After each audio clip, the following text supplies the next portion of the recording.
to start off by saying a big happy birthday to J9. Happy birthday, J9. And today's the 7th of April. That's the release date of your third single. That's Seventh Heaven featuring Celestine. And that has a Dr. Meaker remix as well. I just wanted to share everyone a conversation that J9 and I had at his studios here in Bristol. It was a fantastic talk, talking about his album, what it feels like, the songs that have already been released, and the ones to come. Don't forget, today is the release of Seventh Heaven. That is the 7th of April. Get on all of your Spotifys, get on your Apple Music, have a listen, buy the single, support J9. It's a great song. Also, don't forget the 7th of May, where he'll be releasing Crossroads, the 4th single from the Nascent album. I hope you enjoy our conversation.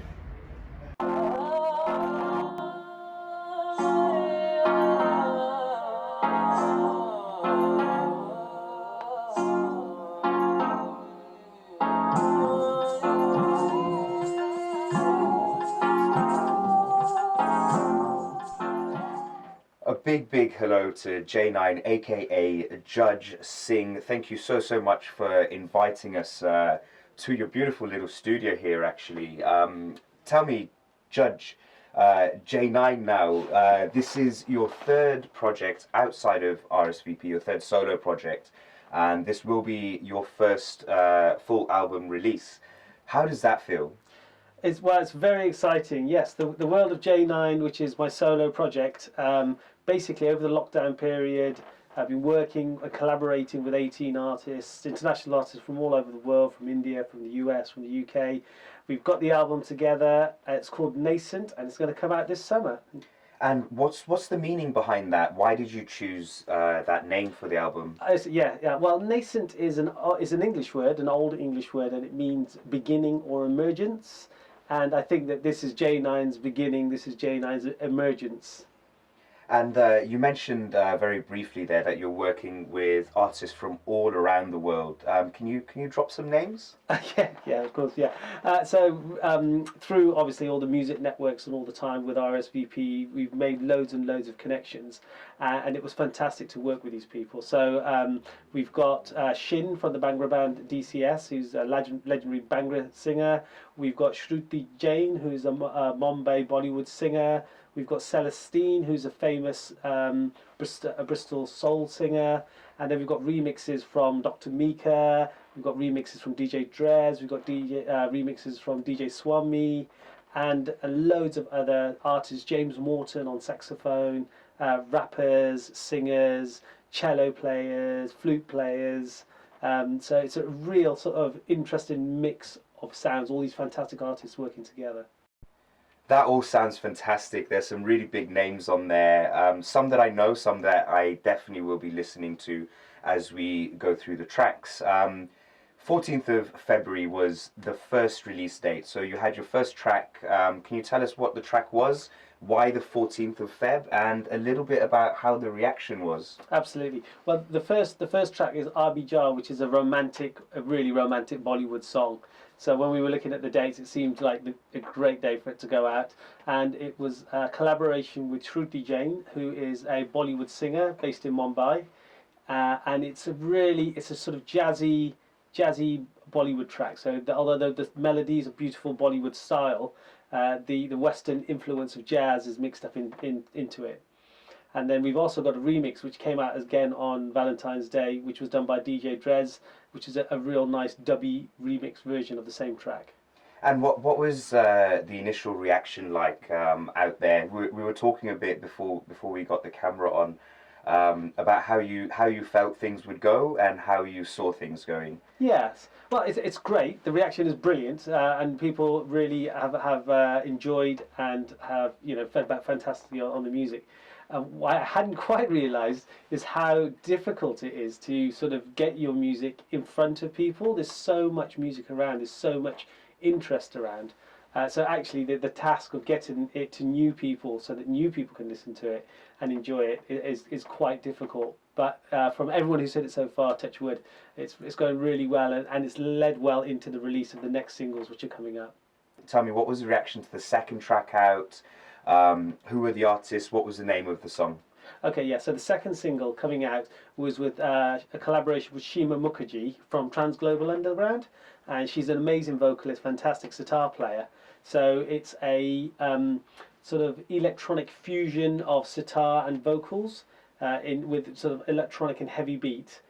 So that's really interesting. And then we got a remix done by DJ Swami, who is quite famous for Desi Rock. He's based in the US, and so those two come out together. And one is, like I say, one is like an electronic, sort of chill sitar and vocals, and the other one is an out and out garage dance track.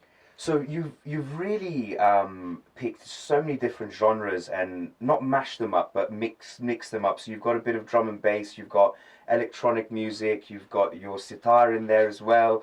You know, where did these ideas come from, Judge? Well, it's fantastic working with these brilliant artists, and each one comes with something different. So you know, Sheema with her sitar is coming. We had Shruti with her Bollywood voice. And then Celestine, obviously Bristol soul singer, so it creates a really nice smooth sound. So, like I say, each person adds their own sort of style to it, and then from that, you know, we grow the track. And what have you enjoyed the most about the making of the new album? What have I enjoyed the most? Gosh, there's a question.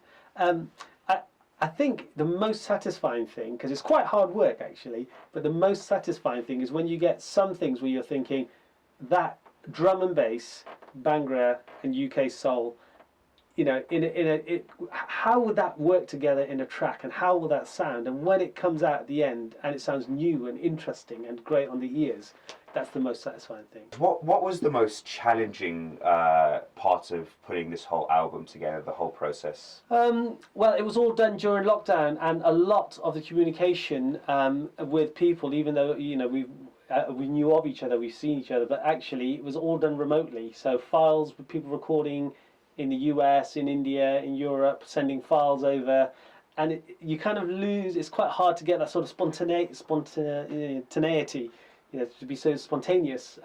So that was quite hard. But even saying that, it was really great to have them sending over these really interesting bits of music, working together. Because I guess normally you're all in a studio together, so ideas kind of bounce off each other more naturally. Yeah, and quicker. It's quicker. So rather than, you know, someone start playing something, you're like, oh yeah, hold on, can you just change that? What do you think? Rather than, okay, we'll record it, we'll send it over, we'll listen to it. Oh, okay, here's another idea.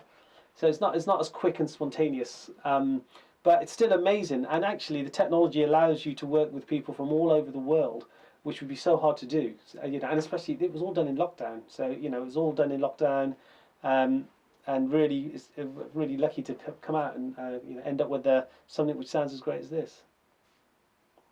What platforms are all the music out on? Where can people go to listen to it? Okay, absolutely. Well, it's all going to be released on your normal platform. So you use Spotify, Amazon Music, Apple Music. All of the main platforms will have it. You can get tasters of it on my Instagram and all of the stuff that's happening beforehand. If you just type in J9-music, Facebook, Instagram, you'll get all the tasters and all the build up to it. And basically it's going to be out on the 7th of April. Fantastic. Really, really looking forward to that. Guys, as you can see on the screen, all of those socials and everything have popped up. Give J9 a follow. Make sure you get to listen to it on the 7th of April. And I guess to wind up now, Judge, let's talk about the full album release. Roughly, what's the date of that? Yeah. When can people look to start purchasing that and get hold of it? Absolutely. The full album comes out in July. It's called Nascent, and it's 14 tracks. No remixes. There's 14 sort of original tracks, and it will be out in July. Again, if you keep an eye on all the social media, all the build up to it, it'll all be coming out on social media in the run up to it. Judge J9, thank you so much. It's been a pleasure to catch up with you, and I'm very much looking forward to hearing this new track on the 7th of April. Thank you very much, all. Hope you enjoy it.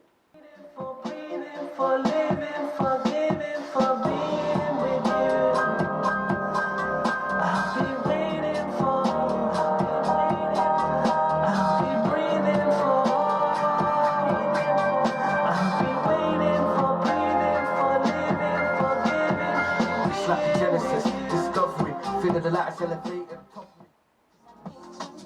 You need to go to build your life together forever. सिर्फ तेरे नाल सोनिए सिर्फ तेरे नाल सोनिए